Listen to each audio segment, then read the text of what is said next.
The rain had been falling for hours, tapping gently against the windows like it knew something was wrong inside the house. Emma sat quietly on the edge of the couch, her hands wrapped around a cold cup of tea she hadn't touched.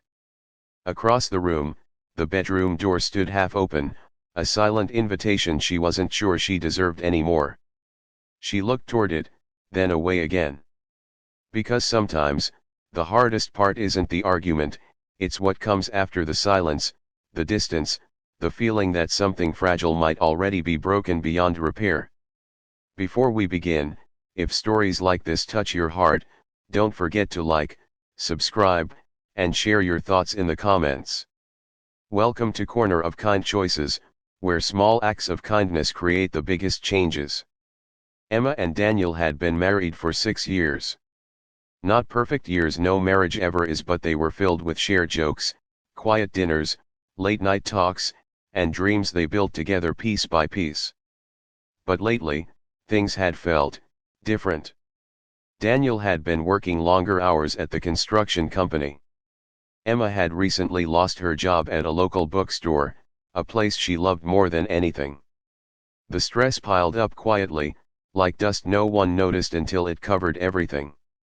It started with small arguments about bills, about chores, about things that didn't really matter. But underneath it all was something deeper neither of them knew how to say out loud. That evening, the argument had been worse than usual. "I'm trying my best, Emma," Daniel had said, his voice strained. "And I'm trying too," she replied, her voice breaking. "But it feels like I'm doing it alone." The words hung in the air long after they were spoken. Now, hours later, Emma sat on the couch replaying everything in her mind. Maybe she had been too harsh. Maybe she hadn't understood how tired he was. Maybe she had pushed too hard. She grabbed a blanket and slowly lay down, curling into herself. The couch wasn't comfortable. It never had been. But tonight, it felt like the only place she belonged. She stared at the ceiling, blinking back tears. The house felt colder somehow, even though the heater hummed softly in the background. A few minutes passed. Then she heard footsteps. Daniel stood in the hallway, leaning against the wall. He looked just as tired as she felt. His hair was messy, his shoulders heavy with the weight of the day and maybe something more. He watched her for a moment before speaking. "You're really going to sleep there?" he asked quietly. Emma didn't look at him. "It's fine."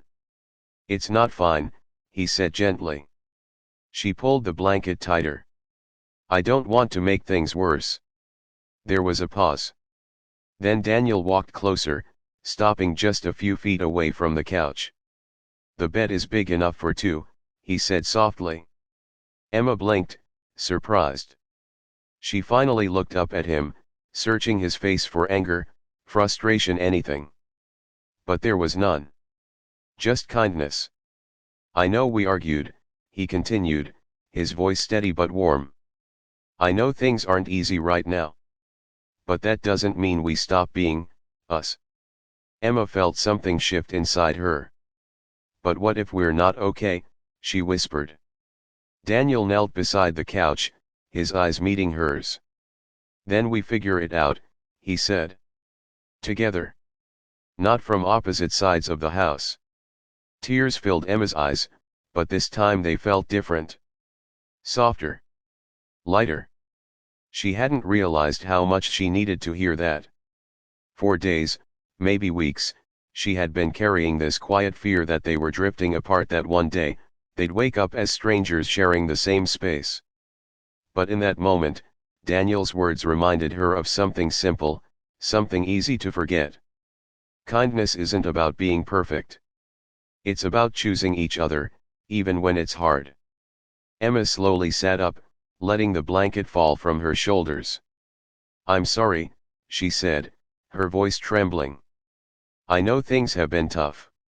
I feel lost sometimes." Daniel nodded. "I feel it too." There was honesty in his voice, raw and unguarded. "I've been so focused on fixing everything," he continued, that I forgot to check in with you. And with us. Emma swallowed hard. I thought maybe you didn't care anymore. Daniel shook his head immediately. I care too much. That's the problem. I just didn't know how to show it. For a moment, neither of them spoke. Then, slowly, Daniel reached out his hand. Emma looked at it. It was such a simple gesture. But somehow, it felt like everything. She took his hand.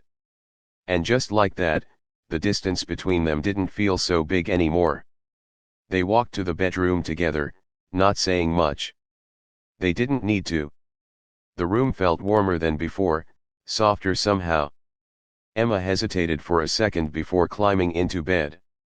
Daniel followed, leaving a small space between them, not out of distance, but out of respect.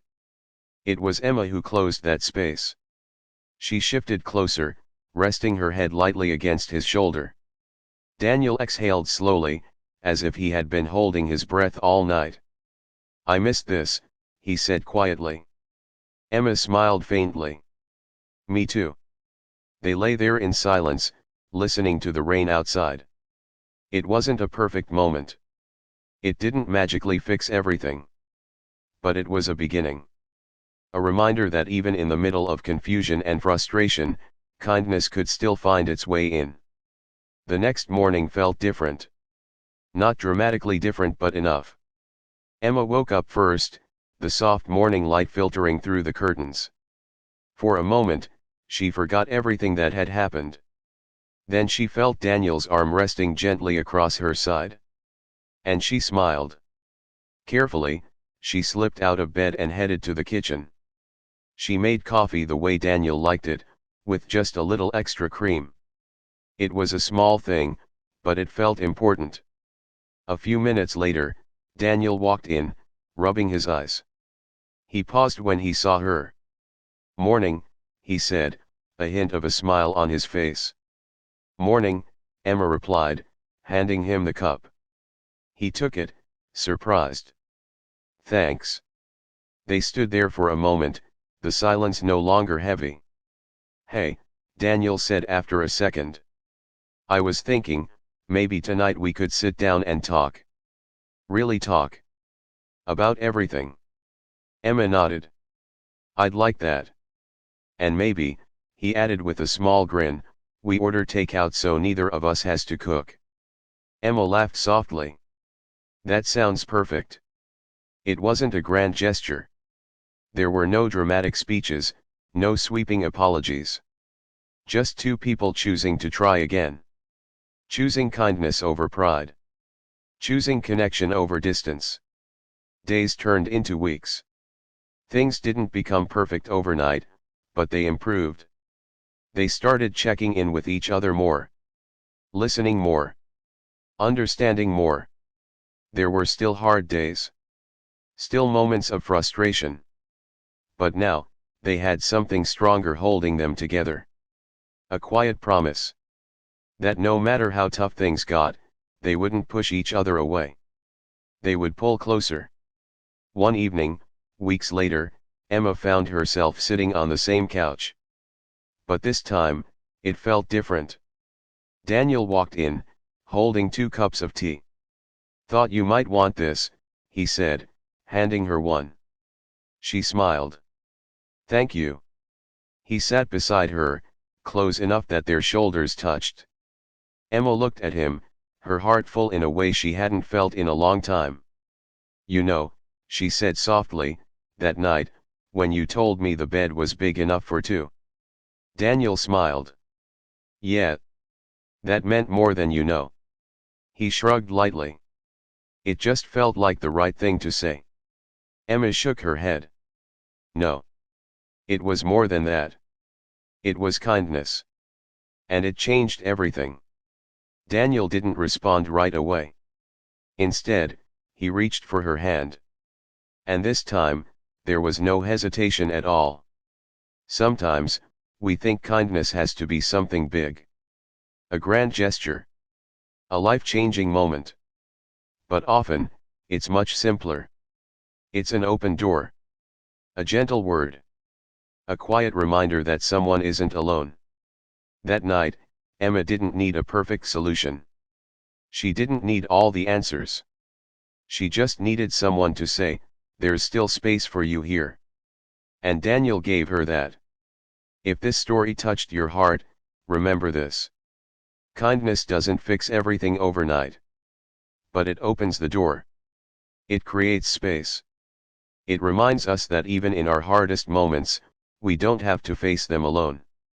So tonight, or tomorrow, or whenever you get the chance, choose kindness. Say the gentle thing. Offer the open space. Because sometimes, all it takes is a few simple words to change everything. The bed is big enough for two. And that can make all the difference.